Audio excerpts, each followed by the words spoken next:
Okay, well, good afternoon and good evening, everybody. Very, very glad to have everybody on this panel tonight.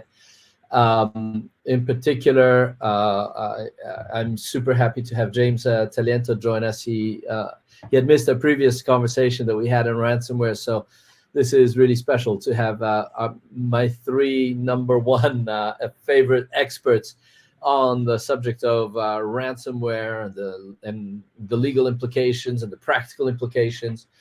I have with me James Taliento, Guillermo Christensen, and Matt Leidlein. I will ask them to introduce themselves in a minute. Before we jump into that, I just wanted to thank the audience for joining us, both on LinkedIn and also on YouTube, and also for the future viewers that will see this video once it's socialized on YouTube. We always get a lot of hits, and I'm always very proud of that. So a few things about us for those who don't know. We are the Carlo Brayda Institute and the National AI and Cybersecurity ISAO, Information Sharing and Analysis Organization. And we put up these hot topic discussions fairly frequently on subjects that are of either national interest or of interest to critical industry, critical infrastructure, companies, businesses, economies in general. So, and we try to bring in the best of the best to speak at our panels. So. You can find more information about us on the internet. It's all linked to the LinkedIn page. We're a 501c3 based out of California. And that said, I am the executive chairman and founder of the organization. And I've seen it grow very rapidly over the last 4 years, thanks to my distinguished and esteemed colleagues, and three of which I will be able to introduce right now. So I'll start off with James. James, do you mind introducing yourself and telling the audience a little bit about your background? Sure. My name is James Taliento. Everybody calls me JT. I'm the founder and CEO of After Dark. We provide high-fidelity cyber threat intelligence services, primarily focused around attribution. Our expertise is in ransomware. Prior to being with After Dark, or founding After Dark, rather, I was an offensive operator, red team operator, pen tester for more than a decade and a half in a myriad of different industries and assisting different customers meet their security objectives. Thank you, James. Guillermo, I know you especially well because we've known each other now for a number of years, and you've been by our side through our partner, the Association of U.S. Cyber Forces. And I know you've had a distinguished career at the CIA and also as a U.S. diplomat. And you're currently a partner at K&L Gates. Tell us a little bit more about yourself, and please do add some color. You've had a phenomenal career. We're always very humbled to have you with us. No, it's actually, I'm honored to be on the same panel with three very good friends and people that I've worked with on many interesting issues. Matt and JT and James and I have had a lot of interesting adventures, some of which we'll talk about today, although most we can't get into too many details, but there are definitely walks on the dark side of things. But no, in this area, I actually can't really recall the first ransomware event. It's been that long, but there have been hundreds, if not more, that I've been involved with, either directly managing them for clients or overseeing other people who are dealing with them, like what they call breach counsel for victims that have cyber insurance, or working with Matt and his team at Digital Asset Redemption, and he will talk about that, or helping James figuring out the path to collecting intelligence in the criminal side of sphere. I do this work primarily being as a lawyer, but I have a very good sort of tech stack of cyber issues. And I also do work in other areas. For example, I teach several times a year at the FBI's CISO Academy, where we bring in the chief information security officers for some of the largest companies, for universities, for state and local institutions. And we talk about how cybersecurity threats are affecting them. And I speak in particular to all of the legal issues around incident response. So it's my work is a combination of trying to do the pre-breach, the pre-attack counseling, the risk assessment, what we call left of boom in more of a military context. And then, unfortunately, when things do go badly for someone, helping them through what is, as most people now accept, probably one of the worst days for many business people when they're dealing with ransomware, dealing with law enforcement, setting them up for good negotiations and the like. So, well, thank you for that, Guillermo. Thanks for that introduction, and thank you also for being a member on the board of our institute. It's great to have somebody of your caliber there. And Matt, I'd love to hear more about you. Matt has a very distinguished career in the segment as well. And these guys, by the way, just talking to the audience, these are the elite people that you bring in when very large organizations have a major ransomware situation and they need to call the equivalent of 911. This is kind of the crew that comes in and helps to deal with things. Now, Matt, you have a very fascinating background in terms of what your firm does. Please, if you don't mind, give us a little background there. Absolutely. And thanks again, Carlo, for having me. Matt Leidlein, president of Digital Asset Redemption. And I'll refer to ourselves as DAR because it's less of a mouthful, but we have been in business since 2018, helping people navigate sort of the last mile of ransomware incidents when the decision has been made to pay a bad guy. Guillermo, you were saying you couldn't remember the first ransomware incident you were involved in. I very clearly sort of can. One of our co-founders was camping in Wisconsin and had been a longtime Bitcoin acolyte. And somebody called him needing help getting Bitcoin to send to a cyber criminal. He happened to know how to do it. And that was a rare talent back in 2018. I come from a risk management background. I did not get into cryptocurrency, get into cybersecurity as soon as Guillermo, JT, you did, Carlo. I was sort of a newcomer to this because our co-founder asked me to help manage the risk of lending Bitcoin, getting it back, and hoping that the price of it didn't move too far either direction while that sequence was happening. I used to be an options trader. I can help with that stuff. But since then, I've been orienting myself in the cybersecurity community. And now the stuff that we learn is just so fascinating about how the cybercrime ecosystem, the economy that these threat actors use to start, initiate, get access to a company's network, launch ransomware payloads. I feel like at this point, I'm as much an expert as anyone, but I have to give credit to you, Carlo, JT, Guillermo, for getting me there because it was very much an introduction when we started this business. And now I think it's where we have thought leadership, expertise, a lot of stories and intelligence to share along the way. Thank you, Matt. Thanks for joining us. So, so this is going to be really interesting. The title of this session is a bit different to our previous one. The previous one we had called it "Ransomware to Pay or Not to Pay," and I still think it's an interesting topic that I'd like to touch on. But this one here, we're talking about counter strategies versus spitting in the wind. Who would like to take that and start running with why this title might be a really good title? Well, let me start, and I don't want to be in a position where I'm defending spitting into the wind because I think we all see enough of the headlines to know that that isn't a great strategy, but that's sort of where my expertise lies, right? When people have had to bend to a threat actor's leverage and make a cryptocurrency payment, that's where digital asset redemption comes in and helps with, for instance, the sanctions considerations that go along with that. Specifically, recently, we've had the Lockbit organization get disrupted by an international law enforcement consortium, Operation Kronos. And just this weekend, A 3-day weekend is always a busy time for us because companies tend to have their shields a little bit lower, making it that much easier for the threat actors to get in.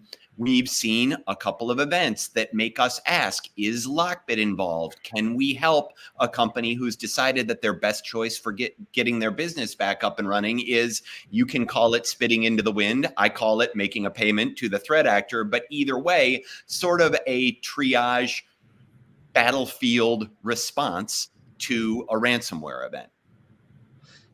Yeah, and perhaps, Carlo, I think when I suggested this title, so I'll take responsibility for the title, and it's a little bit, was it edgy, I think is the word, but what I was actually thinking more on the spitting in the wind is the way that, frankly, government is tackling this issue. I think all of us here have basically been taking up the slack for the fact that governments have been doing a pretty crappy job at dealing with ransomware. And so it falls to us and to the victims and the incident responders to try to do the best we can with, frankly, not a great set of tools. And what I have been, and within this group, we've also, had a lot of conversations about when, the government is announcing that they're going to do this or they're going to do that, that our perception that they're going in the wrong direction quite often, and it's been disappointing. And so maybe I'll just kind of tick off some of the areas where I think it's still spitting in the wind, and then other areas where we've seen some positive direction in what the government is doing, and to encourage, hopefully, the government and a lot of other people to do more of it. So I'll start with some of the positive stuff. So in the last 5 or 10 years, I would say that law enforcement in the United States, especially, a little bit more, a little in some other countries, but really in the United States, went from a very much of a investigate and prosecute the bad guy approach, and gather evidence and go for that. And it's not unlike the situation when I was at CIA that we encountered with law enforcement dealing with terrorism, which was, let's try to find them and bring them to jail, and and not necessarily interdict, prevent, deter, hunt them, and do all the other things we do now regularly in counterterrorism. I mean, it's rare that anyone goes and tries to grab a senior Al-Qaeda leader and bring them to prosecute them in the United States. It's not, frankly, not worth the effort. So similarly, in this space, I think there was a very clear pivot towards the deterrence, the disruption, and I would say the FBI in particular, Secret Service as well, Homeland Security, have all been moving in that direction. There's still a lot to do, and the resources are, frankly, fairly limited. But when you see what, especially in the last year and a half, with the takedown of the Hive infrastructure, the Lockbit, Conti breaking up, and people taking advantage of that, that's the kind of effect that, while they're ephemeral, in other words, they're not going to last for a long time because people will adjust, the criminals adjust. Keeping that tempo of operations is what you do. That's how you keep the bad guys from feeling that they have room to maneuver, and you put pressure on them and you make it harder. That's the good thing. On the not so great, what I worry about is the obsession that I see sometimes in the government about trying to make it very hard for the victims to pay, and thinking that payment is the solution. Now, I think that in the long run, the moving away from ransomware as or decreasing the threat from ransomware will require the payment, the amount of money that's being paid, to be reduced. And that will involve, I think, efforts to incentivize people not to pay. And I want to talk about things like prohibiting them with licensing, or some other variations where it's a little harder. And therefore, if it's a little harder, people will try to do more not to get attacked and not to be vulnerable. But in the meantime, when we've spoken with people in the administration, people in on the Hill, a lot of them have a very one-sided, flat view of the problem which is a fairly complicated one that you appreciate once you've worked through a few incidents with companies, universities, any victim, and you see the types of problems that they face. So a lot of this, and I'll get to JT in a second, but just wanted to respond to some of these things while it's at the top of mind, right? So educate us a little bit, Guillermo, for those of us who don't know, who don't really come from the intelligence community, in terms of, when we hear of nefarious acts committed by a nation, it goes in the news, and then there's as sanctions come up as a potential action to take to curtail more of these bad things to do. In some cases, there might be military action, but everybody really knows and understands what's happened and more or less who's been involved. I don't know, for example, recently in the not too recent, but fairly recently in the news, this whole thing about the connections between Hamas and Iran and the actions that have been taken in Israel and so on. Everybody has a fair idea of what goes on. When we talk about ransomware, we have these highly secretive groups, and we, in the business, we all know Lockbit, and we have a feel about it. But what's the connections there truly between the states that sponsor them and these actors themselves, and what could be done in order to actually do some retaliatory action? I mean, would sanctions work, or why is it so not so much? It's not clear. It's not clear to the public, including people on the fringes like myself, straddling in between the two worlds. Could you give us a little elucidation on that? So one of the shortcomings with sanctions is they apply essentially to the interest in property that the individual or the entity has. And you can imagine most of the masterminds behind the groups we're talking about now reside primarily in Russia, not exclusively. And they don't maintain an account with Citibank or with or with any Western bank where you can go after their assets. So the ability to punish them by denying them access to the financial networks and their accounts is pretty limited. That doesn't mean that doesn't have some value. I think you can sanction potentially at a higher level of generality, and that makes it difficult for anyone to interact with that group. So, for example, during the early days after 9/11, sanctions often were directed at organizations that were known to be collecting money for funneling to terrorist groups. And so that dried up some of the money that went to them. We're not talking about a lot of money, but every bit, why make it easy, right, for your enemies? That's a very key point. I've been surprised in the sanctions context that the people at OFAC that are looking at this haven't been more creative. For example, we see them sanctioning individuals, and then, frankly, the laughable effort to sanction digital wallets, because those are, once you use one, you dump it, and you rarely want to use the same one again. But they haven't done things like sanction, for example, the nomenclature around a group as much. And if they did that, and they had better definitions around what that group was and who were the constituent members of the group, and Lord knows, if I can describe Lockbit, and I know that James can describe Lockbit, and there are plenty of people in Homeland Security and the FBI that can describe them, you could come up with a description of that group that would make it very difficult for anyone to interact with them, and in particular to pay or not pay. That would increase the kind of the friction in the system for them to operate.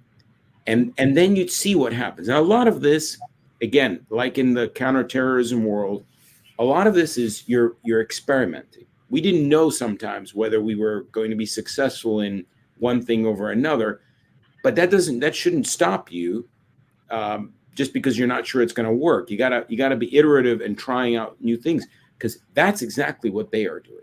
The amount of ingenuity and entrepreneurship that you see in these groups is quite impressive. I really do think it's a pity that they're not doing, healthy, productive things for society, because they clearly have a lot of talent. And if they were here, I would say, if we could bring them in as immigrants, and obviously there would be some issues with that, but we could have them as immigrants in the tech sector. I could set up a lot of really cool startup companies with them, because they are amazingly entrepreneurial.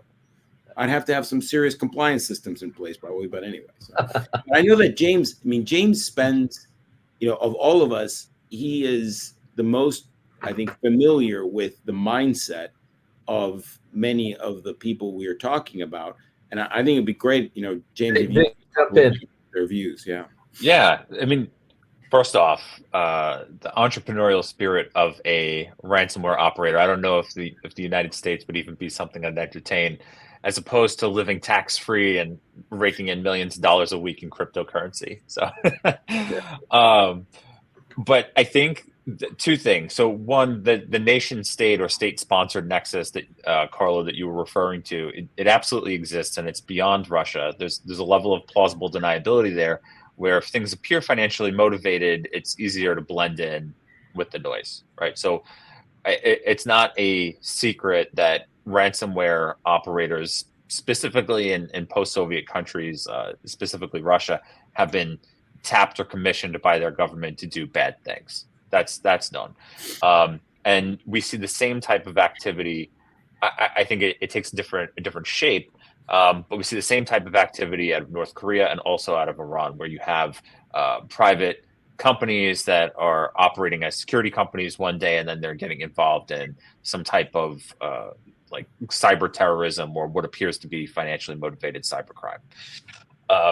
So there's a lot of that. I mean, like, why not do that? It's crowdsourcing your cyber capabilities and your talent. Their governments absolutely know who they are, so why not leverage them? If you're not going to put them in jail and you can make use of them to some extent, it's very opportunistic, right? And then just cut them loose if there's ever a problem, if they're ever exposed.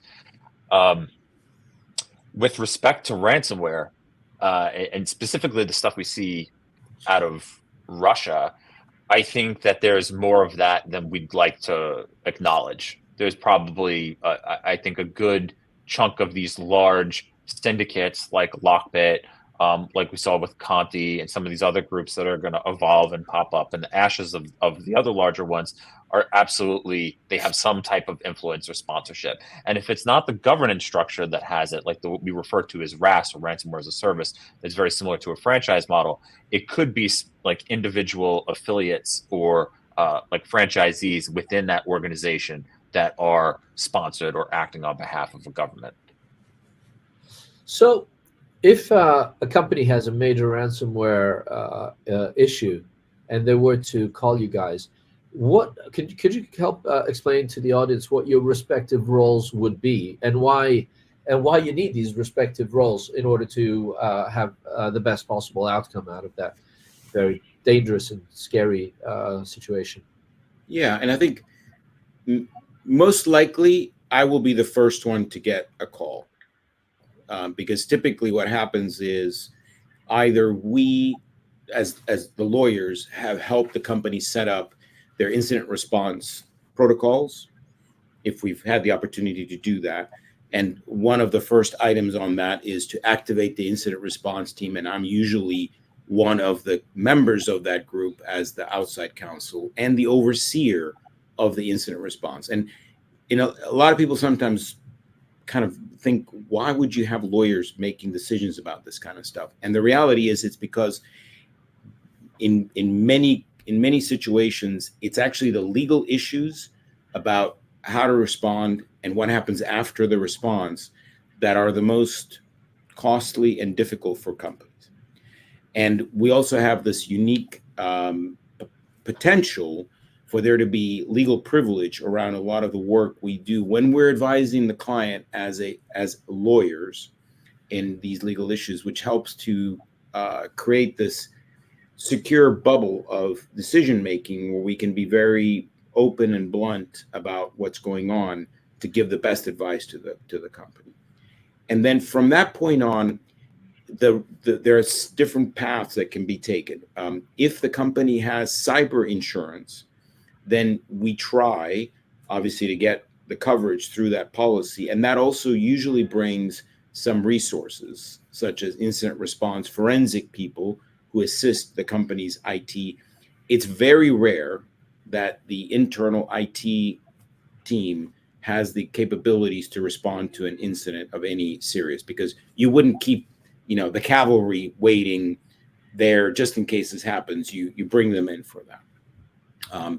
You would also, at some point, start thinking about if the ransomware event is serious enough that you're going to need to, maybe consider paying in order to get the decryption or to keep stolen data from getting out.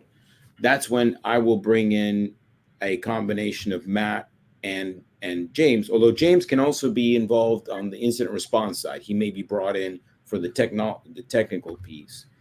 And that's when we begin spinning up the process that we may have to make a payment. And I'll let Matt speak to that in a second. But we will be, throughout that process, we're going to be keeping our eye on a number of things. It's a very fast-moving but complex, and all of them are a little bit different, sometimes very different. We're going to be reaching out to law enforcement, which is pretty much 100% of the time now, to get their perspective and to let them know what's going on. We're going to be working inside the company with everyone from the financial side, HR, if there's public relations or media with that. We'll obviously be working with IT, with compliance. Sometimes you have unions, then you have union issues. I mean, it touches almost everything. And then, of course, if the company has customers that depend on their services, if it's a manufacturing company, when they go down, all of a sudden their suppliers and their customers are kind of stuck. And, some companies almost exclusively work with one of the large retailers, or not retailers, but e-shopping companies. We all know their names. They, if the supply is disrupted there, they have lots of backup, but the backup means you're out of business potentially. So very tricky. So that's kind of the way that I get involved. And then I'll be reaching out, like I say, to Matt and to James fairly quickly to let them know that something's happening. And so maybe, Matt, if you want to talk about then, what you start doing at that point. Absolutely. I mean, and what you said, Guillermo, is right on. There are just so many mistakes that can happen in a situation like this, where a victim, the target of one of these attacks, gets put under a lot of very direct, immediate pressure, and handling it themselves often is the worst thing that can happen. And so having somebody who is an experienced, I was going to say quarterback, I'm going to use some American sports analogies, so brace yourself.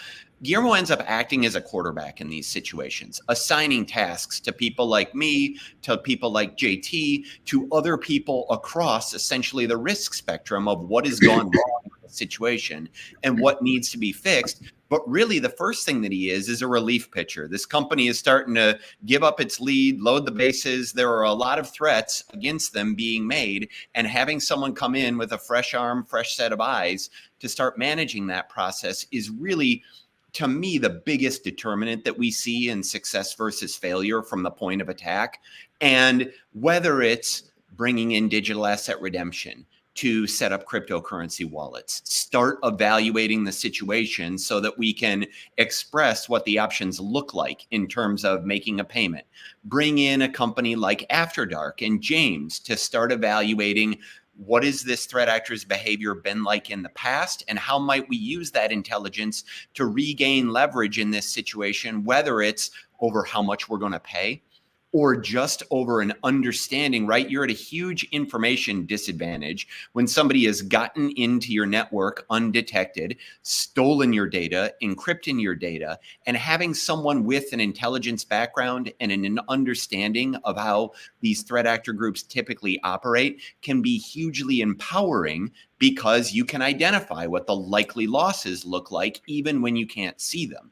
And so, James, what are your first triage steps when you get wind of one of these things? Yeah, so the first thing I always want to do when brought in, and what Matt's referring to is what we provide intelligence services, but as a byproduct of that, we are often hired to serve as a negotiator, sit in between the victim, counsel, payment provider, incident response, and the threat actor at the same time. So we're kind of just at the centrifuge of all of this, listening in and trying to understand the situation from start to finish, and every day quickly determining if the client's objectives are still the same, because they change day by day. As Matt said up front, there's a lot of pressure directly on the victim right out of the gate, and their inclination is to pay to resolve the issue immediately. Like, hey, everything's locked up, we're hemorrhaging money, we're not operational. What's it going to take? What's it going to cost? It's going to be cheaper to just pay this thing and make it go away. And we find that usually within the first 72 hours, there's a bit of discovery. If they bring in the professionals, they bring in incident response providers, recovery folks, they wrap their head around the situation and they find that it's maybe not as bad as they first thought.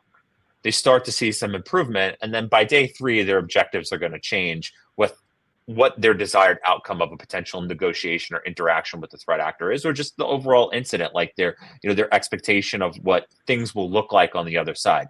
Will they be rebuilding systems? Will they be decrypting systems? Were they able to recover from things like backups? And what tools and defenses do they need to implement to prevent this from happening again in the future? So all of this is going on at the same time. You can imagine how chaotic it appears. Where we really come in and fit into the situation is orienting them to the process, because if they do decide to pay, you need to know what you're paying for. And they also need to understand that they have just as much leverage in this game, right? A bad guy came in and took your data, but they took it and they want your money. So just because they set a price and they're dangling the carrot doesn't mean that you have nothing to work with. You absolutely do. You set the bar, you evaluate the data, you assign a value to it, and you determine whether or not that's a deal you want to make. Some of the best deals you make are the ones that you don't make, rather.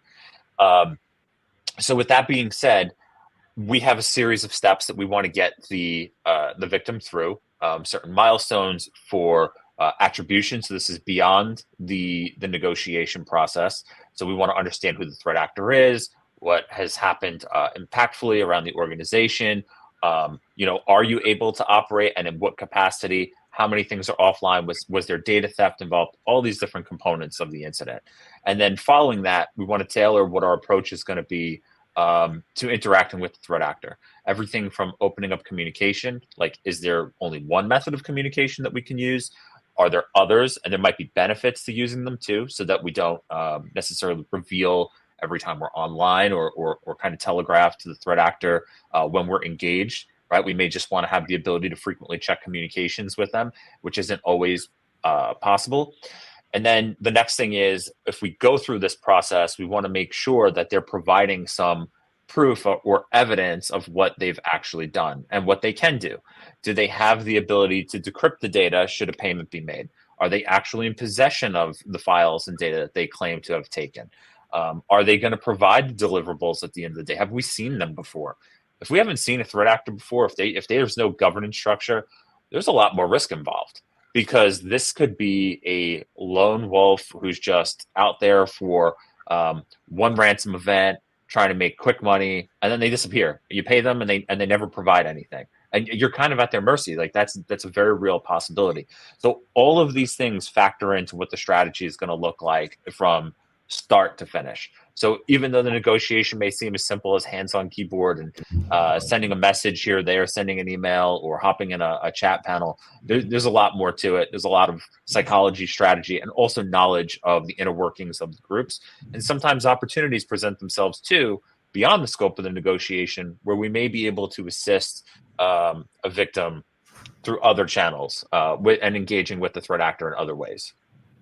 And I think one issue that I would just highlight in this is, if you look at the landscape of ransomware operators right now, on the one hand, most of the activity probably still flows out of Russia, to some extent Central Asia, what we call the CIS countries, and a few other places. Certainly there are some neighboring countries such as Ukraine that still have groups active there. But the heart of the problem remains Russia, and there are Dmitry Alperovich, who's very eloquent on all these issues, often says, those are the real locuses of the problem. If we removed Russia, or if we had Russia as a partner in this, you'd see a pretty significant effect on many of these groups. And there really wouldn't be too many other places that they could run to operate with the freedom they have right now. So that's an unfortunate reality. Obviously, there's no real likelihood in the near or medium term that situation is going to change. But there, when we're talking about spitting into the wind, I do think that, while I wouldn't put ransomware at the same level as, the war in Ukraine right now in terms of a U.S. national security priority, the reality is it's a lot of money's flowing into Russian hands through this, which is a problem. And they're causing a lot of disruptions here, which they favor. I mean, that's a reality, right? So whether the Russian intelligence services and others are directly complicit in the ransomware attacks, I suspect not. They don't need to be, but they certainly are looking the other way because, they're causing disruptions and causing a lot of problems here. So that's why I do think of it as a national security issue. And then you do have some other groups in other countries that are a problem. The North Koreans, for example, we've been trying to squeeze them for years and years so that they don't have money to do the things that we don't want them to do. And they're making a lot of money, relatively speaking, from attacking and using cybercrime, primarily cryptocurrency thefts, but also ransomware. The Iranians as well, and others are getting into the act. So I think it's something that we have to treat as a pretty serious set of issues. To consider that that's kind of part of their shadow GDP is really frightening, to be honest. And how far I mean, I don't want to go too much out on a tangent, but to what extent can diplomacy work in terms of trying to, I mean, there's clearly a very tense geopolitical situation right now. Are the diplomatic channels closed, or does diplomacy always work hard even in situations like these?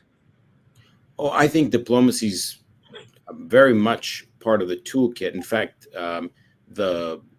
in terms of like the State Department, for example, the ambassador that's in place now dealing with cyber issues, Nate Flick, who's fantastic at this stuff. We worked together on a task force on international cybersecurity issues years ago before he was appointed to that post. He's a Marine with extensive cybersecurity background in the private sector as well.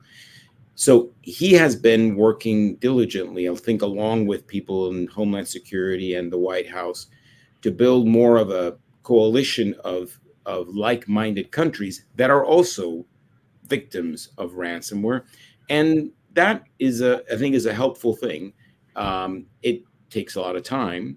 But if it goes in the direction that it's going, I think it's a positive, sharing more information, sharing intelligence. And then if we are going to take actions to, for example, curtail payments, it would be a lot better if it's happening amongst a group of like-minded countries, because it reduces the likelihood that the bad guys are going to go from, say, the UK to France or to South Africa to do more ransomware because they can get paid there. Although by and large, as James can tell you, they don't necessarily target quite that way. A lot of this is more of a opportunistic. But if they figure out that attacking companies in a certain country over time gets them very little, it is going to have an effect on whether they spend their effort to do that, because there is effort to be spent when you're trying to break into a company. And you can see the fragments of the diplomacy starting to work occasionally, right?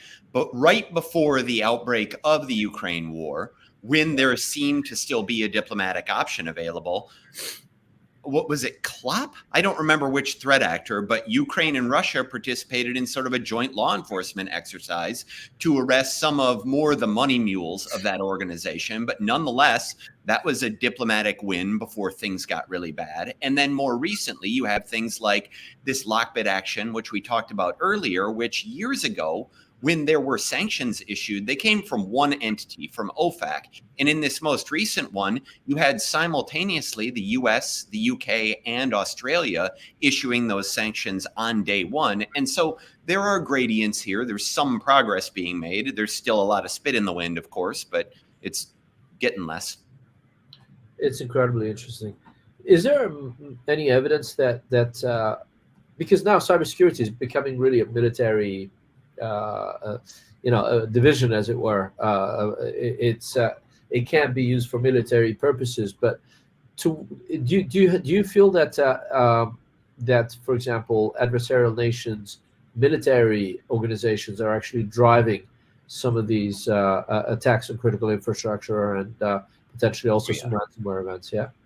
Most threat actors will steer clear of critical infrastructure and emergency health services because they know that the impact on them could be pretty intense. So it draws a lot of attention if you take out, let's say, like Colonial Pipeline or a hospital or any of these, things that people are dependent on for life. So they tend not to hit it. But now things are changing quite a bit. The recent law enforcement actions and disruptions are having these guys rethink some of their ethics, and they have been very vocal about being open to targeting critical infrastructure and emergency medicine and stuff like that. So I don't know if it's just them, reacting emotionally for a period of time, because some of them are pretty disciplined. I mean, they're humans at the end of the day. I get it. People act emotionally for a second and they think it through, and they don't necessarily follow through with it. But I think the threat is very real. There's a lot of threat actors focused on critical infrastructure right now. The majority of them are coming out of the Middle East. The majority of them are not financially motivated. They're actually hacktivists. So there's an ideological aspect of it. And that, to me, is even scarier than the financially motivated ones. There's a way to overcome something that's financially motivated, and that's throwing money at the problem. But the hacktivists, there's no winning. And I would add, so it's an important, simple, brutal reality that most of the ransomware, most of the business email compromises, the fraud, are carried out by fairly professional business organizations that are in the business of crime, right? So that's one side of this thing. When you're looking at so for the most part, as James said, if they go and attack a target that triggers an overwhelming response that reduces their bottom line, that's not in their best interest. And Colonial Pipeline is a good example of that, and there have been others. So you will see them steer clear of essentially, pissing off the worst, the bad people who are on their side, who are going to come after them and hunt them down and disrupt them. So they want to create enough damage to get paid, but not enough damage to, become hunted.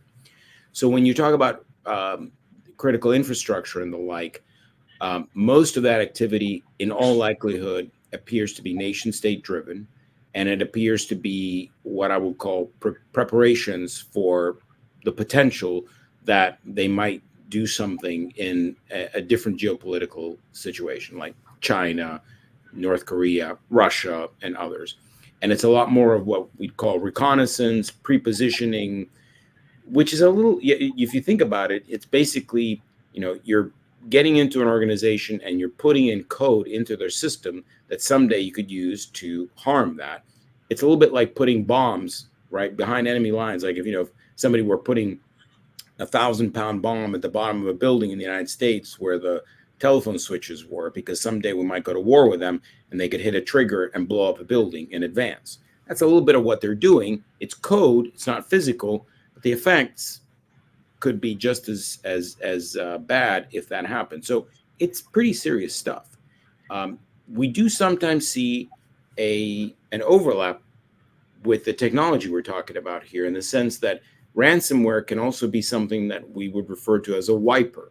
So in essence, you can launch an attack based on kind of the same concepts as ransomware, where you encrypt the data on a system. But if there's no way to decrypt it, it's as if you destroy the data, because it becomes no longer accessible to the people who have that system.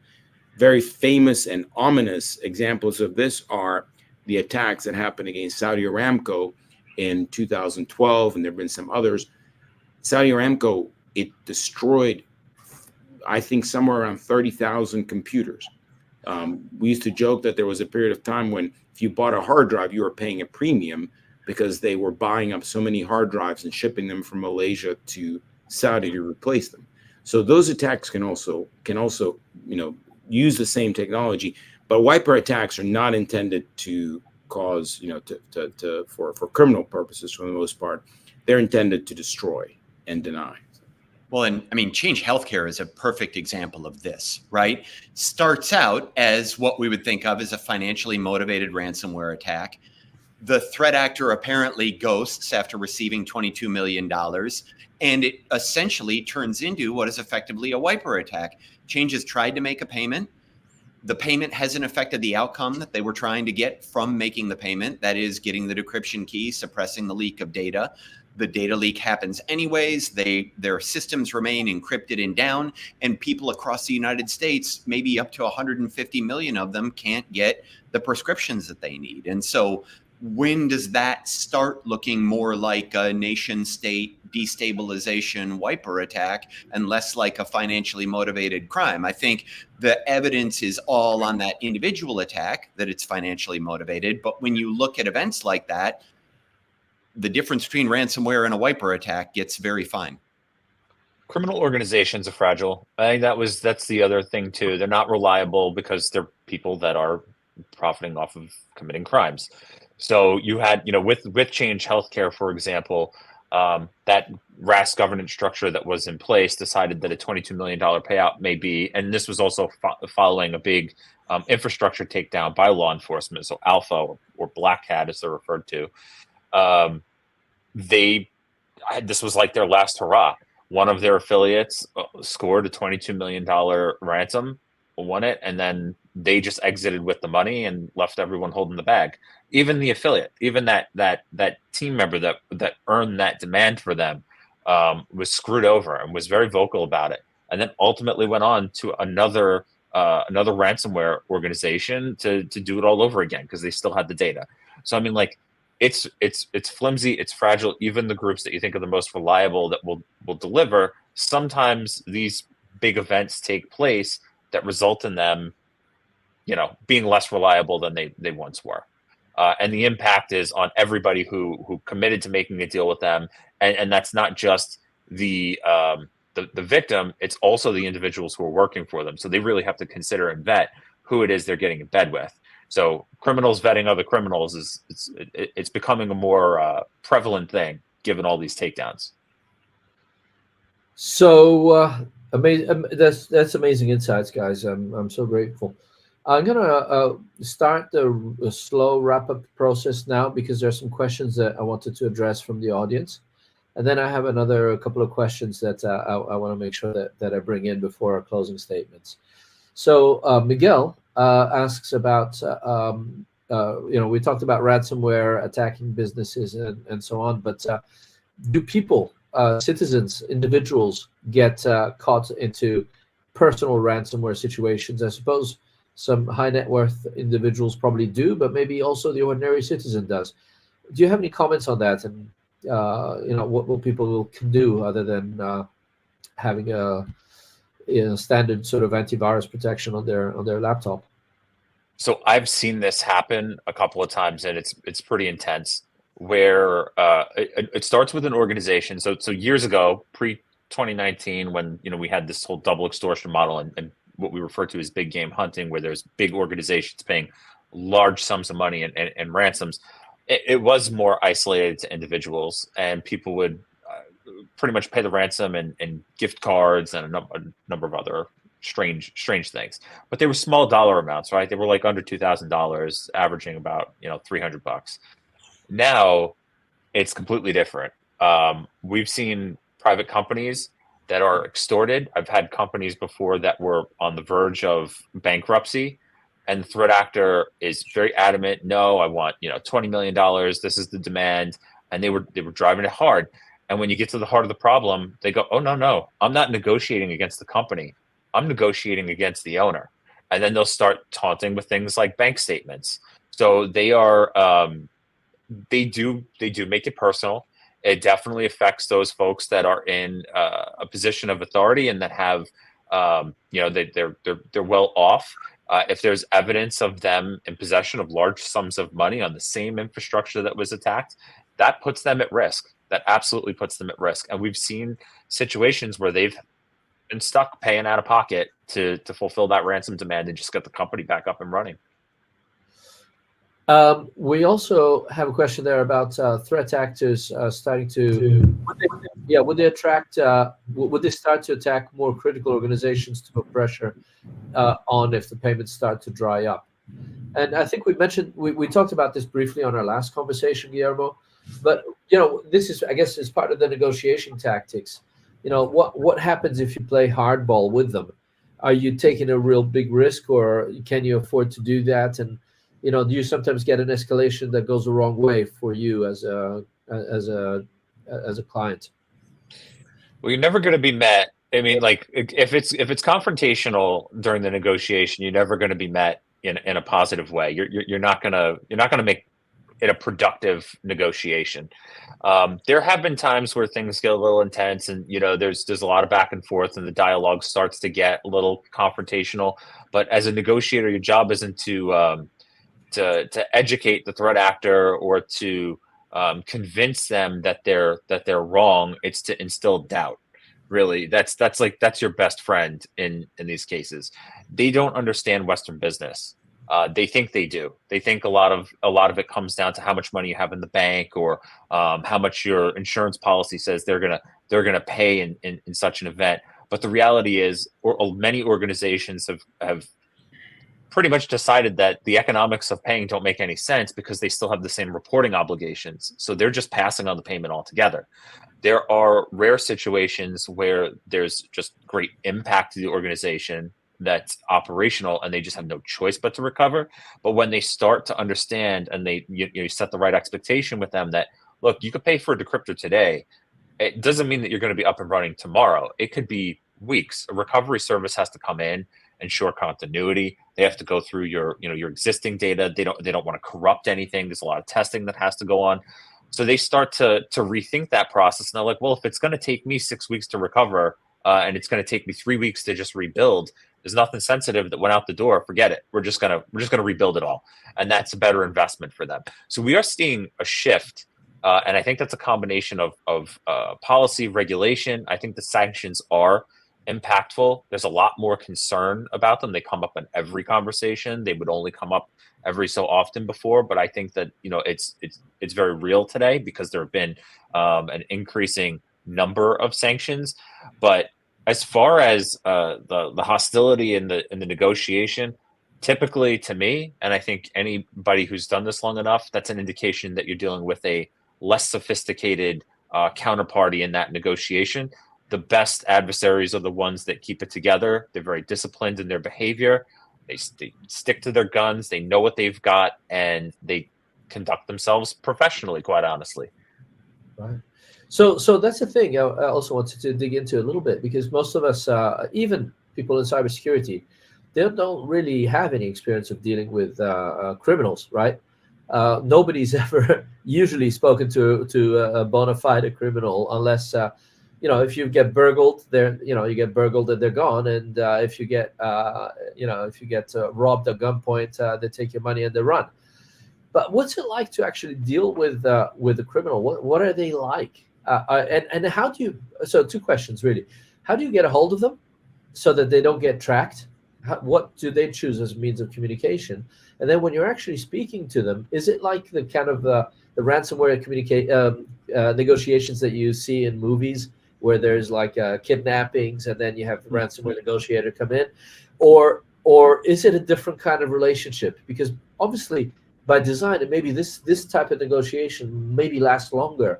Can you guys comment on that human side of it? So I would say it's not like the bank robbers, right? Yeah. They're inside the bank because the police have leverage. They're not getting out without the police letting them out, right? So this is the opposite. Your leverage in these negotiations is often limited, particularly at the beginning, when nothing has yet really been discussed. At a certain point, when the negotiations have gone on and there's been some expectation that something is going to get paid and the amounts start to gel, leverage begins to shift a little bit because there's an interest on the other side, on the bad guy side, to get walking away with something rather than nothing. I think to James's point, these negotiations, and I see a lot of them, and I get brought into some of them when they've gone sideways, as does James. And usually one of the features of those is that people have gotten very upset, which is understandable.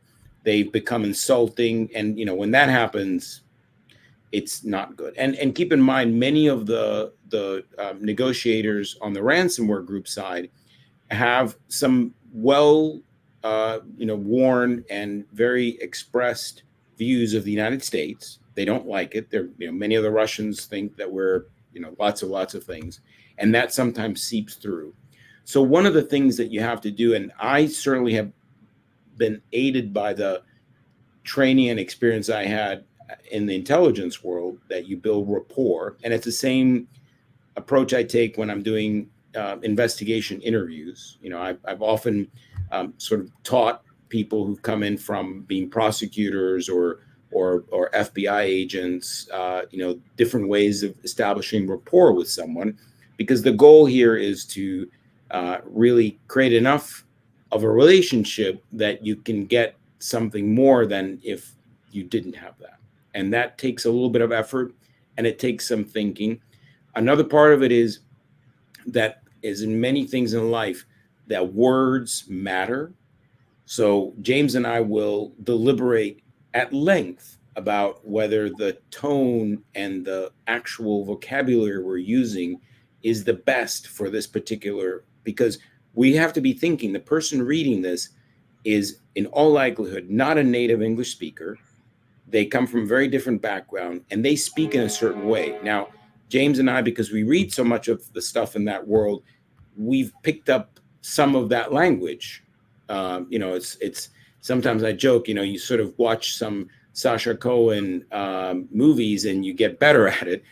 Don't terminology, however, that would not work. But it's sort of, there's some of that you've got to do. So I do worry when I see what I'll call more amateurs going into the space, or worse is when you've got the poor beleaguered IT person at the company trying to do this. That's not a good outcome in all likelihood. So we got time for this one last question, and it's going to have to be a relatively quick fire answer.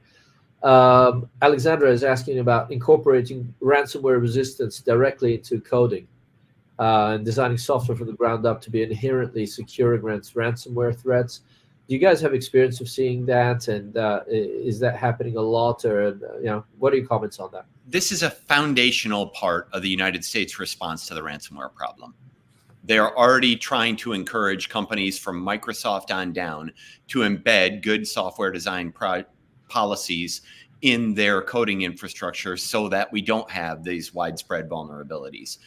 I don't think that's particularly easy. CISA calls it secure by design. It's a huge initiative, and poor Jen Easterly is trotted out all around the country to talk about it on a daily basis. It's a huge focus of what is essentially the world's biggest cybersecurity company right now. CISA is by far, the most well-staffed, well-provisioned, widespread cybersecurity policymaker and response architect of anyone out there, and that is a foundational part of what they're after here in the United States.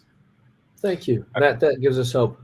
I will say the threat actors. I agree with Matt's response to how we're handling it from a defensive perspective, but the threat actors also have risk if their malware gets broken, if their encryption gets broken, if the implementation is wrong, and there has been a huge shift in the languages, down to the programming languages and the way that they're implementing stuff. And just as we are being told that, hey, Rust is a very secure and good language to achieve a lot of these security objectives that we have, which it is, they are employing the same exact thing on their end to prevent their code from being broken. So anyway, I just wanted to put that out there, is that they're just as skilled in thinking about the very same problems that we are. And I would just add that, a while, when we first started down this path in ransomware, if you had really good backups and a few other things, you were in pretty good shape. They have gone after backups. They go after backups. They embed code. They take a different approach. They're moving and they're changing very quickly. So to Alexandra's comment, by all means, please, we need better defenses built into the software. Absolutely. I think that's very important. So kudos there. Yeah. Thank you, guys. This has been really amazing, and it really always is when we get together. Incredibly grateful for your time, JT, Guillermo, and Matt. You guys are real heroes. Thank you for doing the work you do. And I'd like to thank the audience for participating with these great questions. Alexandra, please be in touch and join our think tank. You seem to be right on the button. And yeah, thanks again. Look out for the video. It's going to be published on YouTube fairly soon. Give us a day or so. Take care, everybody. Take care. Thank you.